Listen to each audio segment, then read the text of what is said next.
আমরা এই মুহূর্তে হাইকোর্ট প্রাঙ্গণে রয়েছি, যেখানে কিছুক্ষণ আগেই সদ্য প্রয়াত উপদেষ্টা হাসান আরিফের মরদেহ এখানে আনা হয়েছে এবং আপনারা দেখতে পাচ্ছেন যে আসলে প্রস্তুতিও মোটামুটি সম্পন্ন হয়েছে।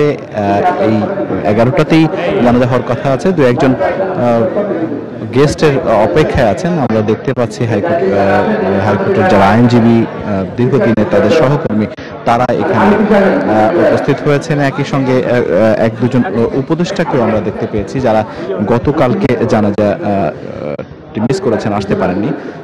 প্রধান বিচারপতি থেকে শুরু করে বিচারপতিরা, তার সহকর্মীরা, আইনজীবীরা, তারা কিন্তু এই সাত সকালে হাজির হয়েছেন এই হাইকোর্ট প্রাঙ্গণে শেষবারের মতো তাদের সহকর্মী, তাদের সহযোদ্ধাকে একবার দেখার জন্য এবং জানাজায় অংশগ্রহণ করে তাকে শেষবারের মতো শ্রদ্ধা করার জন্য এবং তার জন্য দোয়া করার জন্য। আমরা সকাল থেকে দেখছিলাম যে হাইকোর্ট প্রাঙ্গণে তার একসময় সহকর্মীরা আসতে শুরু করেছেন সকাল থেকেই এবং তারপর প্রস্তুতিটি সম্পন্ন হয়েছে।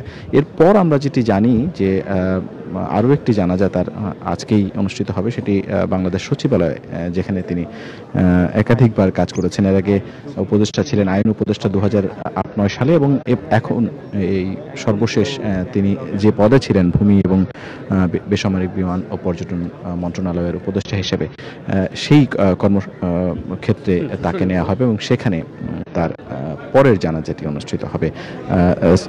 এই ছিল আপাতত আমার কাছে সর্বশেষ। আমরা এখনই আসলে চলে যাব সরাসরি তার জানাজা অনুষ্ঠানে, এখনই সেই জানাজাটি শুরু হবে।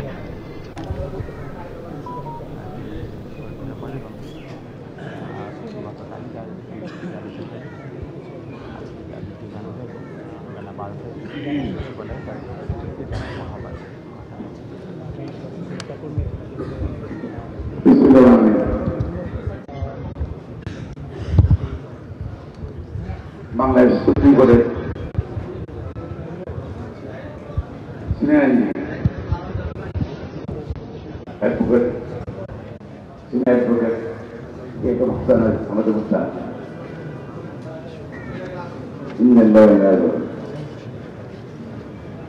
গতকাল 23 ডিসেম্বর 2024 তারিখে রোজ শনিবার বিকাল 3 ঘটিকায় রাজধানীর ল্যাবিন হাসপাতালে